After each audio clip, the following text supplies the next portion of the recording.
Millonarios. Voy a conversar con Marisabel Remy, ella es coordinadora del Grupo de Trabajo de Descentralización del Instituto de Estudios Peruanos, que es una de las instituciones más importantes en nuestro país, que procura de manera permanente, y eso es una gran cosa, generar una serie de investigaciones, de insumos que ojalá se incorporaran de una manera un poco más sistemática a los debates o intercambios que en los medios de comunicación debiéramos procurar también con mayor interés para hablar de los reales problemas que aquejan a nuestro país y por supuesto advertir también de que estamos en una situación en la que algunos de ellos se pueden revertir si algo de voluntad y capacidad conjugaran para poder dar respuesta a los problemas que la gente tiene.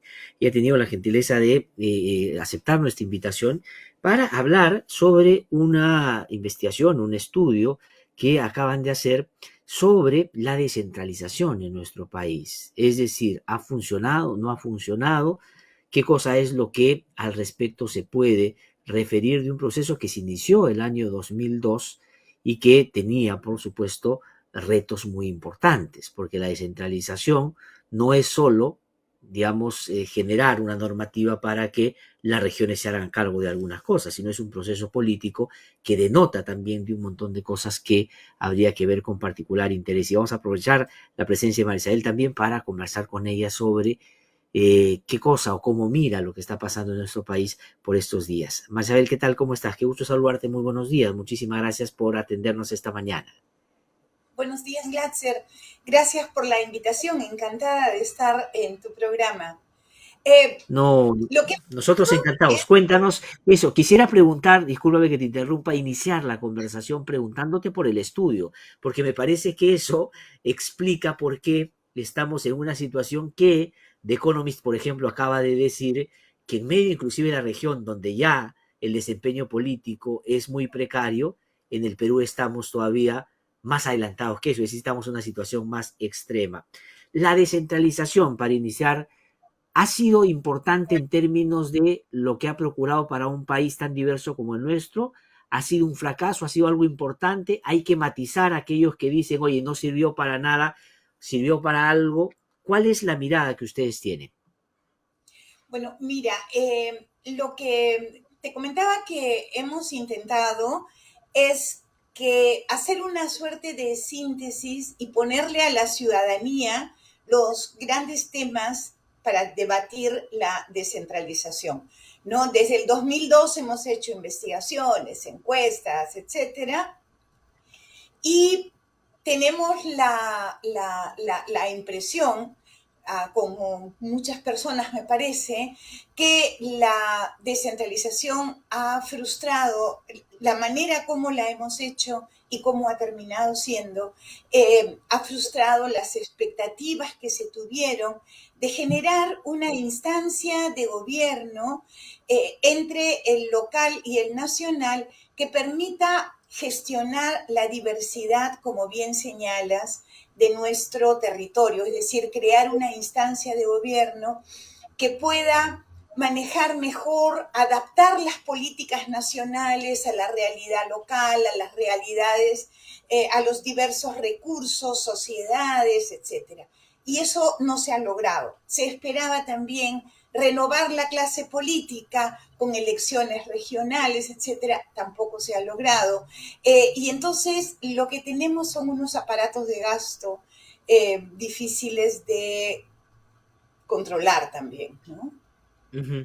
Ahora, sobre eso y siguiendo un poquito el esquema del estudio o digamos de la investigación o la aproximación que ustedes hacen, es verdad que lo han hecho de manera sistemática, pero ya a 20 años de haberse iniciado este proceso hay como, digamos, datos duros de qué cosa y qué cosa no ha funcionado, ¿no? Por ejemplo, hay toda una parte del diseño de la descentralización que tiene un soporte normativo y un soporte, por supuesto, de diálogo distinto entre Lima y las regiones, por decirlo de alguna manera, para entender que el poder central pues, está en Lima. Tú dirías que ese soporte más normativo, ¿no es cierto?, que todavía rige, con algunas modificaciones que se han ido haciendo en el camino, ha sido funcional para la convicción supuesta que estaba detrás de impulsarlo tan rápidamente como se hizo el 2012, o hay ahí, por ejemplo, algunos ajustes que al parecer de ustedes son sustantivos y que debieran hacerse para tener todas las herramientas y poder siquiera mantener una estructura funcional? Me parece que el diseño estuvo bastante mal hecho. En cierto modo estuvo irresponsablemente pensado y implementado a toda velocidad. Es decir, se pensó que una regionalización tiene que definir territorios, en los territorios competencias y para esas competencias financiamiento. Digamos, transferir del gobierno central, ¿no es cierto? Entonces, todo partía de los territorios, pero el diseño pensó que ¿para qué definir territorios? Mejor que los defina la sociedad. Y cuando estén definidos por la sociedad, por unos referéndums, etcétera, allí vemos qué competencias y qué capacidades tienen para ejercerlas. Entonces tampoco se determinan las competencias y una vez que estén territorios y competencias, discutimos el financiamiento, que era la descentralización fiscal. Lo primero falló, o sea, Ujú. la idea original era que habrían regiones articulando departamentos, como fue el proceso anterior, el proceso que se define en la década de los 80. Acá no, se tenía que, la sociedad debía definirlo, no lo definió, hubo unos referéndums, todos se cayeron y entonces teníamos no regiones, sino 24 departamentos que Mm. tenemos ahora, 25 además, porque se hizo región Callao. Y entonces, con realidades muy diferentes, capacidades, universidades, dinámicas productivas, etcétera. Hay departamentos que son del tamaño de una provincia del vecino, pero tienen igual todas las competencias. Porque entonces, no habiendo integración, ¿cómo se hacían las competencias? Una especie de mercado, quién oferta, quién demanda. Al final no funcionó, se decidió hacer el shock descentralista, se entregaron todas las competencias a todos los gobiernos y como las leyes no habían definido competencias o funciones exclusivas, sino todas compartidas, quiere decir que hoy en día todos los niveles de gobierno hacen todo y eso es Ujú. un desorden total. Te pongo un ejemplo que no, bueno, no está en los gráficos o en los textos, pero acabo de estar mirando, por ejemplo, un programa presupuestal 121 de agricultura. Es un programa muy importante, es el acceso de los pequeños agricultores a los mercados. Cada año tiene entre 600 a 700 millones de soles y se desarrolla en más de 300 pequeños proyectos que hacen gobiernos locales, gobiernos regionales, gobierno nacional, el distrito, la provincia, cualquiera. Ese dinero como lluvia, ojalá cayera un poco más que lluvia, pero como lluvia cae por cualquier parte y no termina de consolidar nada. Entonces, creo que hay muchas decisiones que tomar y por eso lo hemos planteado, Glatzer, para ver si Ujú. logramos armar un buen debate de cómo reformamos o volvemos a pensar la descentralización, es decir, cuáles son sus fines, cuáles son los medios con los que contamos y qué tenemos que hacer para ajustar. Sí, ahora, pero yo coincidiendo contigo en que efectivamente es un debate por hacerse, ¿no es cierto? En el sentido de que es un tema no abordado debidamente y es parte de una expresión también de cómo los partidos políticos, sobre todo, que supuestamente son los que proveen al debate público de visiones sobre país, han desatendido por propia conveniencia y que más bien se han ido retroalimentando en las peores prácticas porque una de las cosas que seguramente la gente que nos sigue va en las regiones sobre todo inmediatamente a referir cuando se habla de descentralización son procesos complejos de corrupción que ahí se han producido, aprovechándose, por cierto, de todo eso que tú has dicho, ha sido un desorden por el apuro como salió el proceso de descentralización. Pero quisiera incorporar a esta parte más institucional dos elementos, ¿no? Uno tiene que ver la participación ciudadana. Yo en alguna oportunidad he dicho que de repente de manera convencida, muy pretenciosa, se trató de vincular intensamente a la sociedad civil en los procesos de construcción de las bases de la descentralización, presupuesto participativo, es decir, había un montón de cosas que uno decía, más democracia que eso no puede haber.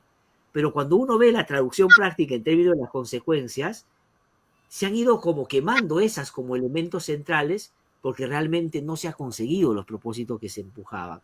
¿Cuál es el balance que tienen ustedes de esa participación ciudadana? No solo digo en términos de participación directa, presupuesto participativo, sino en el debate sobre la incorporación de la gente en esos procesos.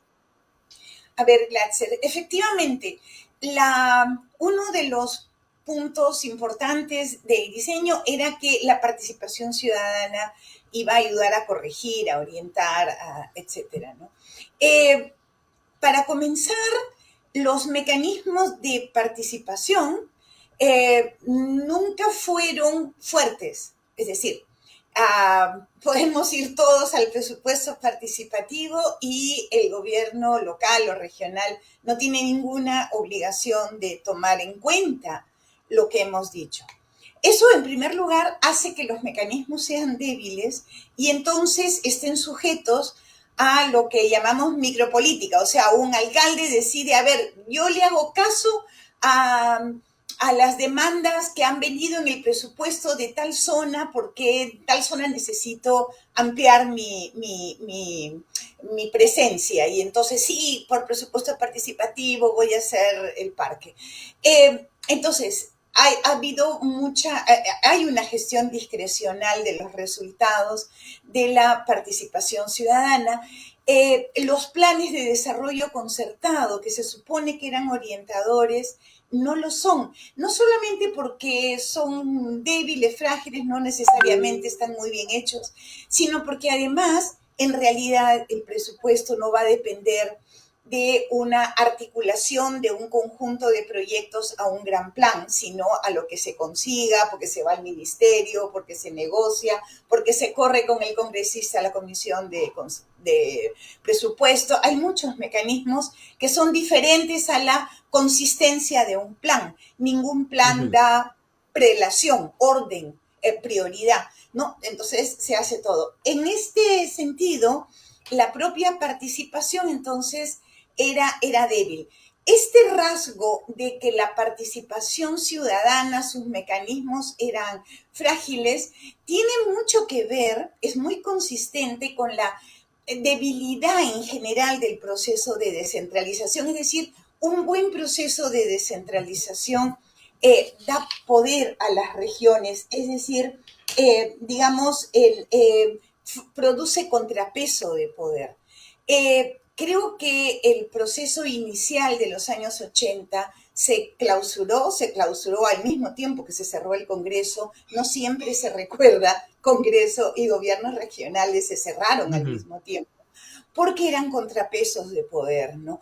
Y luego digamos, la reconstrucción de la democracia en los 2000 tampoco ha tenido en los partidos políticos una voluntad de crear estos contrapesos y estos procesos desde de abajo hacia arriba, desde las regiones hacia el nacional. Hay unos cuantos líderes nacionales en los partidos, no quieren una competencia, no buscan una competencia desde los espacios territoriales y entonces todo ha sido muy débil, muy frágil, porque no había realmente condiciones para una generación de contrapesos de poder, ¿no?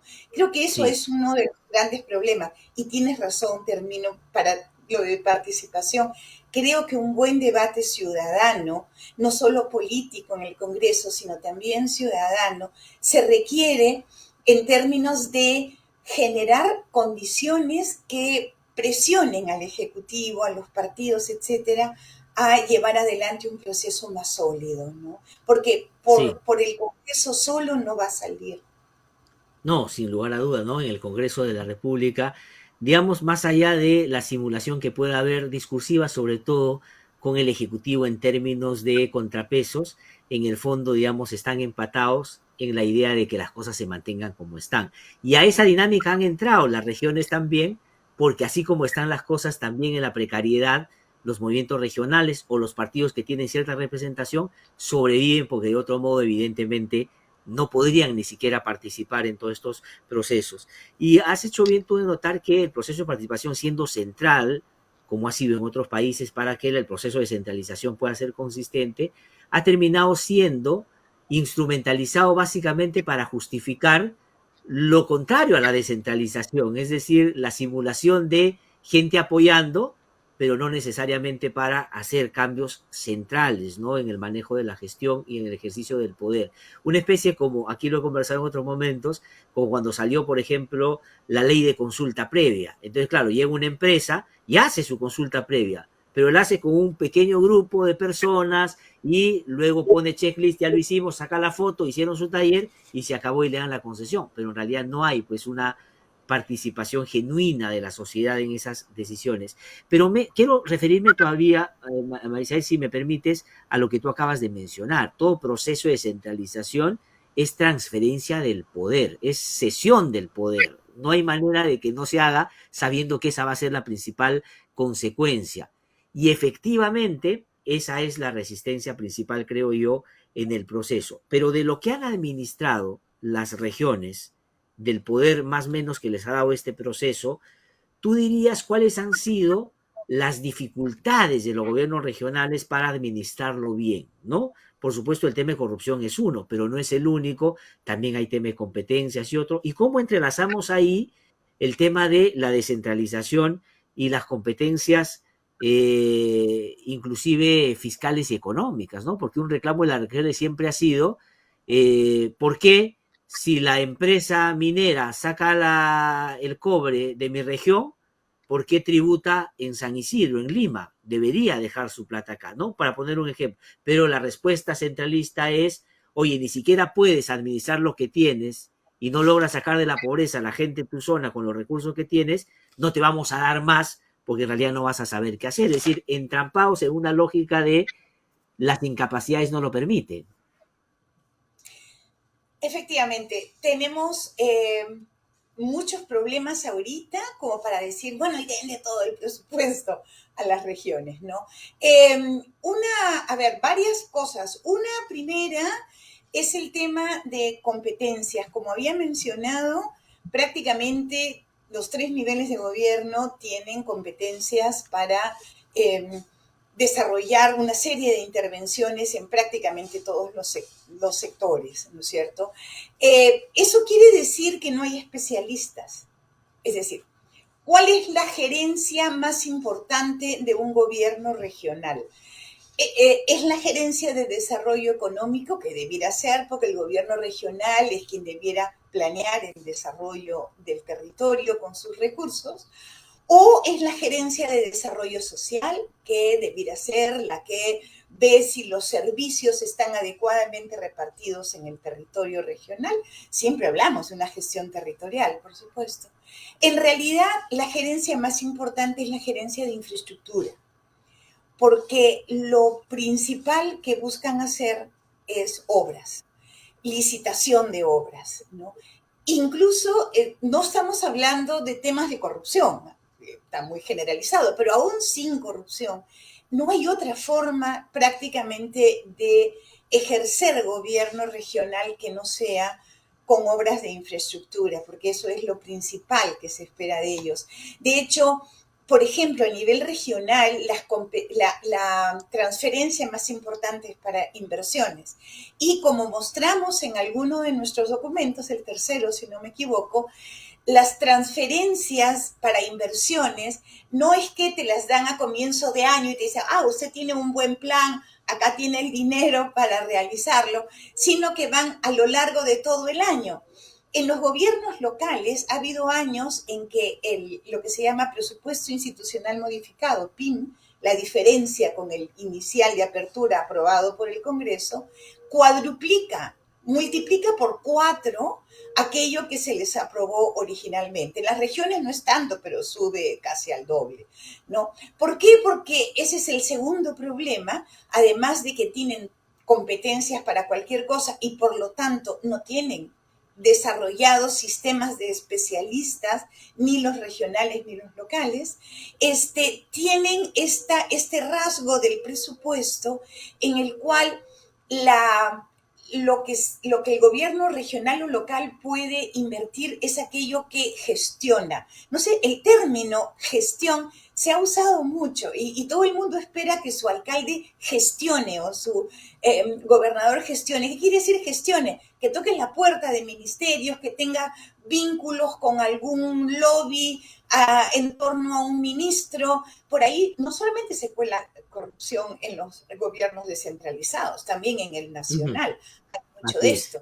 Entonces, hay una mezcla ahí entre empresas que buscan proyectos, comunidades desesperadas por su pequeño proyecto, alcaldes que tienen que dar cuenta y necesitan la... Entonces, todo esto se va mezclando en una gestión que busca tener algo y lo que cae es lo que se ejecuta, bien o mal. Ujú.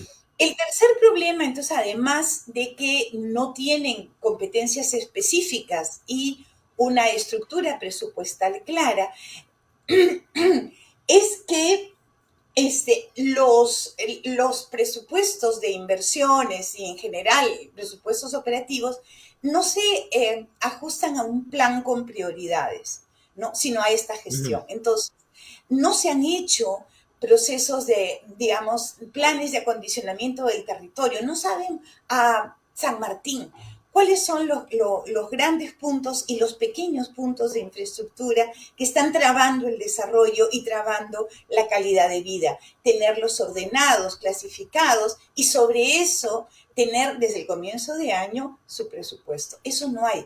No es Sí, pues. imposible hacerlo, pero no se hace. Sí, pues, porque yo digo, todas esas dinámicas que se van generando en torno a hacer las cosas valiéndose de esas flexibilidades o vacíos, es lo que ha alimentado la realpolitik, digamos, también en las regiones, que tiene componentes no solo de acceso al poder, sino de ejercicio al poder, utilizando esto con las malas costumbres que lo que han hecho los gobiernos nacionales también. Y ahí quisiera incorporar otro elemento para aprovechar tu presencia y preguntarte también un poco por la coyuntura, que tiene que ver con, digamos, los procesos, no solo dinámicos, intensos, sino por momentos muy dramáticos y perversos de la política local y regional para el acceso al poder. Es decir, aquí en Lima, por ejemplo, yo recuerdo cuando Susana Villarán era alcaldesa y llegó el proceso de revocatoria, en Lima era una novedad. En las regiones 15 años venían revocatoria tras revocatoria tras revocatoria, con una dinámica brutal entre los candidatos perdedores con quien ejerce el cargo después de haber sido elegido pues en una elección, ¿no? Eso que ha alimentado en términos políticos ya en las propias regiones, porque ahorita estamos mirando Lima y si Lima nos aterra, lo que está pasando en las regiones, si lo conociéramos un poquito más, de pronto nuestra sensación con aquello sería inclusive mayor al que tenemos en Lima. Este proceso de descentralización, cuánto ha distorsionado también la disputa por el poder, incorporando no solo, digamos, malas prácticas, sino también la incorporación cada vez de sectores ilegales a la política y al ejercicio del poder. Este proceso electoral, yo creo, en las regiones va a tener como consecuencia ya no la intermediación de gente que ponen para que auspicie determinadas ilegalidades, sino ya están poniendo a su propia gente para que se haga cargo de todo. Entonces, eso, ¿qué reflexión hacer sobre eso? Mira, a ver, al comienzo, en el año 2002, 2004, empezamos a ver la formación de movimientos regionales, es decir, iniciativas colectivas, eran colectivas, bueno, siempre en el Perú hay mucho personalismo, ¿no? Eran colectivas en torno también a algunos líderes regionales, pero que buscaban articulaciones, como diríamos,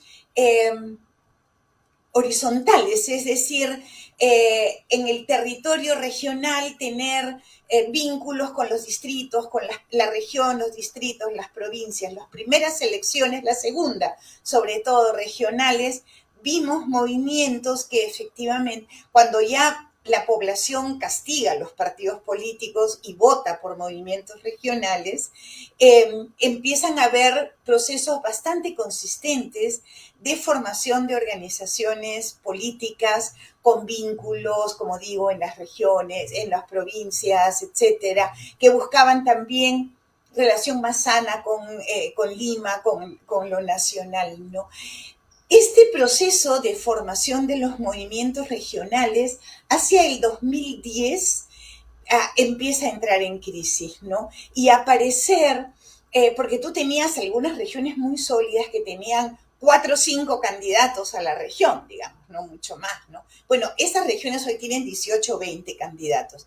A partir, tengo la impresión de que es hacia el 2010 que el nivel de fragmentación en la oferta electoral regional, el nivel de personalización de la política regional y el nivel de incidencia o de influencia de intereses empresariales, o digamos por obras o por esto, o de sectores ilegales, no solo informales, etcétera, empieza a ser mucho más directo, ¿no? Y entonces tenemos esta masa de estos candidatos que no reflejan diferentes opciones. Entonces, uno no diría que Arequipa tiene 18 opciones de desarrollo, da 3, Así es, ¿no? así es. 4, pero tiene, creo que son 18, pero algo por el estilo candidatos. ¿Qué son? Son personas que tienen apoyos diferentes.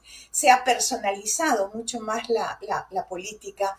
Creo que este diseño de descentralización que impide la consolidación de una política regional que oriente, por ejemplo, a través de la región los procesos de crecimiento económico, el planeamiento, el acondicionamiento del territorio, a cómo tratar el aislamiento, no aislamiento de pueblos indígenas, estamos dotando o no dotando a los territorios indígenas de los servicios que necesitan o no, cuánto necesitamos y cómo lo negociamos en Lima. Todos estos temas originales de la descentralización, de cómo gestionamos el territorio, han ido desapareciendo porque no era posible, porque para los primeros gobernadores, digamos, o presidentes regionales, se les llamaba en ese momento, buscaban hacer cosas así y no era posible. O sea, lo que tenías era, ¿quieres o no quieres? Gobernador, ¿no? Acá tengo el sectorista, ¿no? Acá se me han liberado 12 millones, tiene un proyectito, rapidito se lo saco mañana.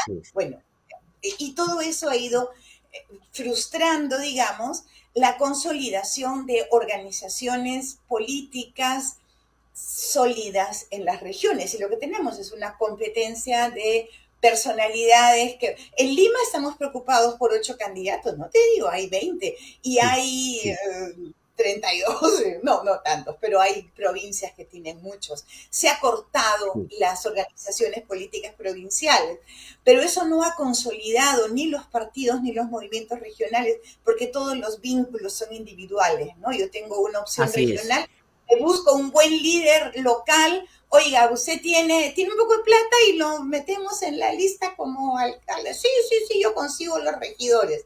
Eso no da nada. Sí, pues, sí, no, y ahí están las consecuencias, digamos, cuando uno revisa en qué han terminado estas gestiones, ¿no? En qué han terminado estas gestiones. Ahora, Maricela, agradeciéndote mucho por esta parte que yo recomiendo, por supuesto, a quienes nos siguen, lo revisen más en detalle en el IEP, que tiene a bien hacer este tipo de reflexiones. Quería aprovechar para preguntarte un poquito, porque tiene que ver con lo que tú has mencionado, lo que estamos hoy día administrando en materia política, ¿no? Mira que, bueno, el domingo son las elecciones, ya el día principal.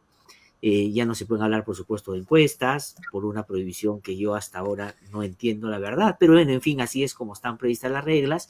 Pero el asunto es cuánto de lo que tú has mencionado ahora en torno a lo que está pasando en el país puede cambiar para bien o para mal lo que ha sido la dinámica de inestabilidad que hemos administrado durante todo este tiempo, ¿no? Es decir, hemos estado mirando básicamente el pleito ejecutivo con el Congreso, que sin duda es lo que más reflectores tiene, pero tal vez hemos estado dejando de ver ese país real que entre falta de cubrir sus necesidades y mal ejercicio del poder también sigue generando frustración e indignación, y de pronto hasta por eso Antauro y otros tienen cierta acogida en términos de que sienten que nadie los está atendiendo. Pero ¿qué tan importante va a ser el resultado de este proceso electoral para esa configuración política precaria mayor? ¿Va a ser determinante? Lima, por ejemplo, ¿te parece? ¿Lo van a hacer las regiones más de lo mismo? ¿Cuál es tu mirada? no creo que vaya a haber muchos cambios, Glatzer.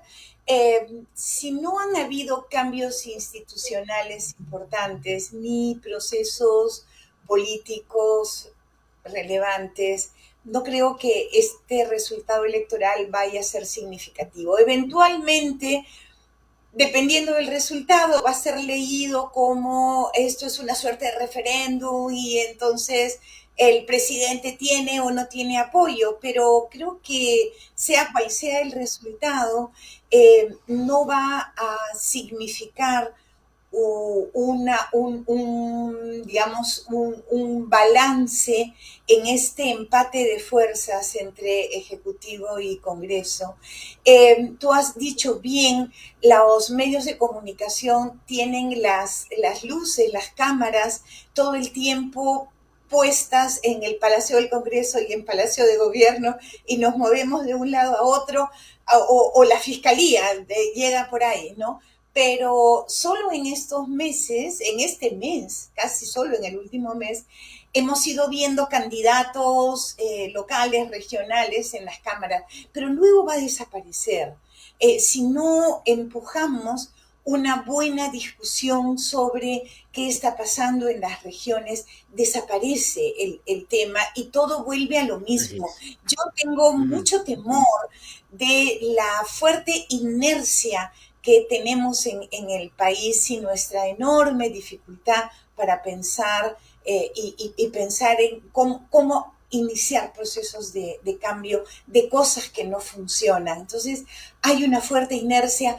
Este alboroto termina el domingo y todo el mundo se olvida Sí, después de qué pasa en las regiones. Ay, o no hay servicios, ay, o no hay eso. Hacemos lo que es necesario o no lo hacemos. Eso desaparece, Glacia. Por eso queríamos levantar este tema, ¿no?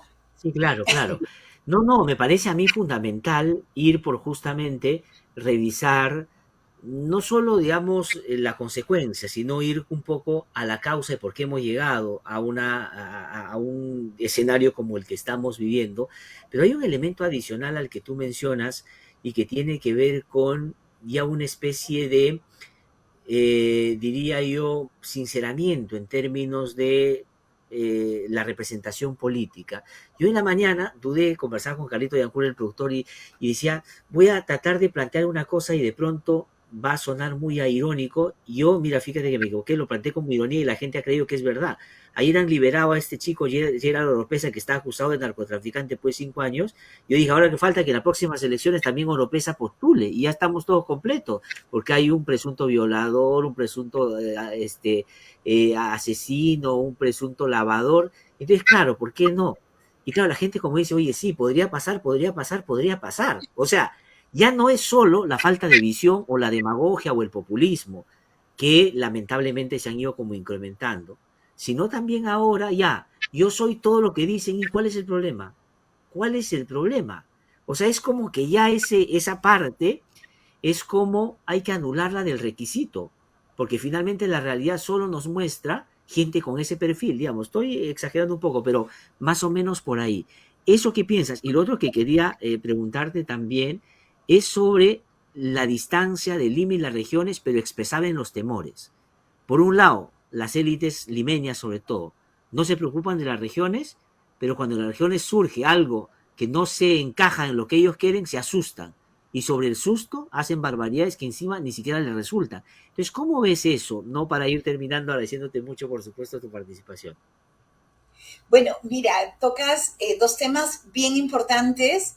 Uno es no, ahí sí no sé qué hacemos, porque cada vez más hay información y ahí sí los medios están haciendo cosas y hay observatorios ciudadanos y tal que nos dicen, ojo, estos candidatos son, uno está acusado de corrupción, el otro de violador, el otro de matar, de pegarle a la mujer, otro es un narcotraficante que todavía sigue en proceso. Eh, Ahí hay un tema que creo que es más jurídico también y es, debemos poner o no debemos poner restricciones a los derechos de las personas a ser candidatos, ¿no? Ahí yo no sé, porque, claro, hay tanta gente que tiene también acusaciones por gusto, que si hay alguien que tiene una acusación, no pudiera ser candidato y entonces podríamos estar dándole a un enemigo político los instrumentos para decir, acusarlo de robo y que no pueda. Hay un problema ahí que creo que es más jurídico y que tendría que resolverse bien.